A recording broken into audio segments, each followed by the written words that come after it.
Баршаңызға сәлем. Бүгін сіздерге скарлатина ауруы жайлы ақпарат бермекшімін. Скарлатина дәл қазіргі уақытта үдеп тұрған аурулардың бірі.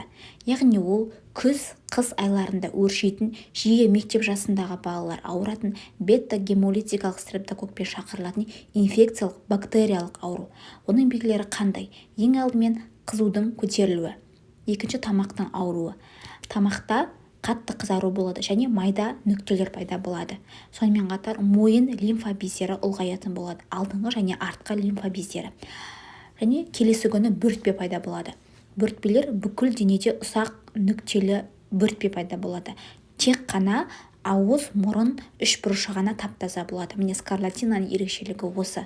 Және бөртпелер буындардың бүгіліп жазылатын жерінде көптеп шоғырланады. Мысалы, шынтақта, қолтықта, санның ішкі жағында көп орналасады. Және тілде өзгеріс пайда болады. Ең бірінші күні тілде ақ жабынды пайда болатын болса, келесі күні тіл қып-қызыл болып малина тәріздес болады. Бұл скарлатинаның ерекшелігі. Егер балаңызда осы белгілерді байқайтын болсаңыз, дереу дәрігерге апарғаныңыз жөн. Бұл ауруды дер кезінде емдеу қажет. Егер дер кезінде емдемесеңіз, ол бүйрек жеткіліксіздігіне және де жүрек жеткіліксіздігіне алып келуі мүмкін. Бұл бактериялық ауру болып табылатындықтан антибиотиктермен емделеді. Яғни антибиотиктер 10-14 күнге тағайындалады. Және жазылғаннан кейін бөртпелер өзінше із қалдырмай жазылатын болады.